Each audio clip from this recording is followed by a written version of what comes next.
نبی محترم صلی اللہ علیہ وسلم کو جنہوں نے گالی دی، آپ کی ذات گرامی پر بات تھی تو آپ نے ان کو معاف کر دیا اور ان کے لیے دعائیں کی، لیکن امت کا کام یہ ہے کہ نبی اکرم صلی اللہ علیہ وسلم کے پیغام کو ان لوگوں تک پہنچایا جانا چاہیے جہاں تک پیغام پہنچا نہیں ہے۔ ہو سکتا ہے کہ لوگ نادانی میں اللہ رب العزت کے آخری نبی صلی اللہ علیہ وسلم کو برا بھلا کہہ رہا ہوں، لیکن جب ان کے پاس معاملہ واضح ہو جائے، آپ کی سیرت پہنچ جائے، آپ کی زندگی کے جو تفصیلات ہیں وہ پہنچ جائیں، تو ہو سکتا ہے ان کا رویہ بدل جائے۔ آج کا جو ہندوستان ہی نہیں پوری دنیا ہے، آج دنیا کا جو کلچر ہے، دنیا کی جو تہذیب ہے وہ خاص مقام پر پہنچ گئی ہے، علم بڑھ گیا ہے، تہذیب نے ترقی کی ہے۔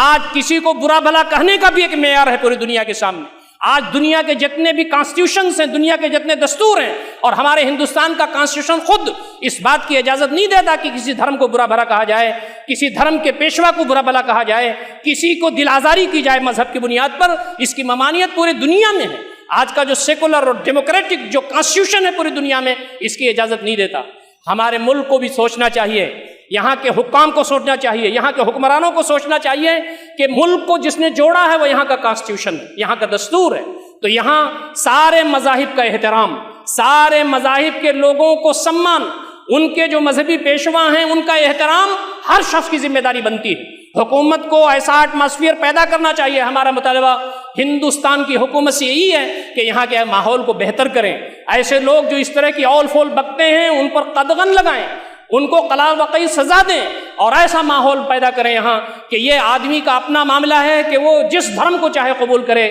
جو چاہے ایمان لے آئے، جو چاہے کفر کر جائے۔ قرآن نے اس کو صاف صاف بتایا، ہم نے تم کو عقل دیا ہے، دل دیا ہے، دماغ دیا ہے، سوچنے سمجھنے کی صلاحیت دی ہے، تم سچا راستہ کیا ہو سکتا ہے اس کو اپناؤ۔ کوئی شخص کوئی بھی دھرم اگر قبول کرتا ہے تو اس کا جواب اللہ رب العزت کے ہاں اسے دینا ہوگا، لیکن اس کی بنیاد پر کسی کو برا بھلا کہا جائے یا کسی مذہبی پیشوا کو نامناسب انداز سے پیش آ جائے اس کے ساتھ، یہ ہمارا جو کانسٹیٹیوشن ملک کا ہے یہ اس کے خلاف ہے۔ حکومت کی ذمہ داری ہے کہ یہاں پر حالات کو بہتر رکھیں، خیر سگالی کا یہاں جذبہ پیدا ہو۔ آخری بات جو میں آپ کے سامنے یہاں کہہ سکتا ہوں وہ یہ کہ ہماری ذمہ داری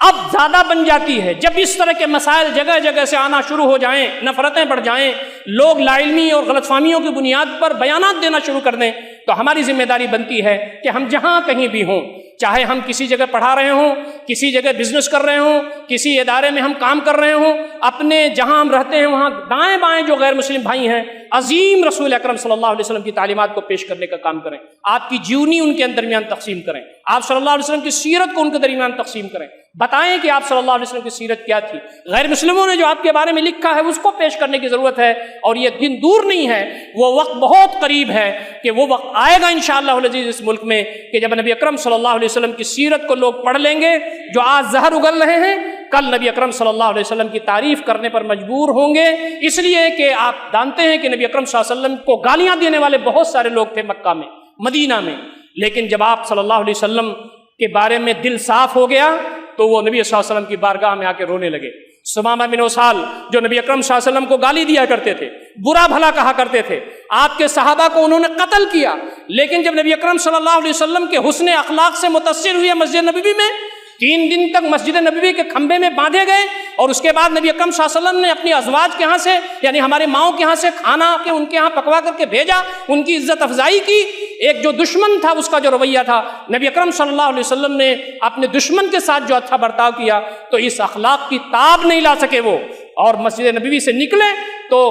مدینہ شریف کے ایک چشمے پہ جا کے انہوں نے غسل کیا، اور پھر واپس آ کر کے نبی اکرم صلی اللہ علیہ وسلم کے ہاتھ پر بیعت کی اور کہا اشہد ان لا الہ الا اللہ واشہد ان محمد رسول اللہ۔ بات جو انہوں نے کہی ہے وہ بہت عظیم ہے، کہا اللہ کے نبی صلی اللہ علیہ وسلم آپ کا چہرہ دنیا کے سارے چہروں میں سب سے مبغوض تھا میرے نزدیک، لیکن آج جب ایمان کی روشنی میرے دل میں آ گئی ہے تو آپ کا چہرہ دنیا کے سارے چہروں میں سب سے مقدس ہو گیا ہے۔ آپ کا گھرانہ دنیا کے سارے گھرانوں میں سب سے ذلیل تھا میرے نزدیک، لیکن آج جب ایمان میرے دل میں آ گیا ہے تو آپ کا گھرانہ دنیا کے سارے گھرانوں میں سب سے مبارک ہو گیا ہے۔ آج ہمارے غیر مسلم بھائیوں سے ملنے کی ضرورت ہے، غلط فہمیاں دور کرنے کی ضرورت ہے، پیار کے ساتھ، محبت کے ساتھ، اپنائیت کے ساتھ ہندوستان کے اندر ہمیں نبی اکرم صلی اللہ علیہ وسلم کے تعارف کرانے کی ضرورت ہے۔ یہ قرآن سب کے لیے ہے، جو آپ پر اترا نبی اکرم صلی اللہ علیہ وسلم سب کے لیے ہیں، پوری انسانیت کے لیے ہیں۔ ہر جگہ پہنچیں، آپ کا پیغام پہنچائیں، پتہ نہیں کب کس کے دل میں بات آ جائے جو آج اسلام کے خلاف کام کر رہا ہے،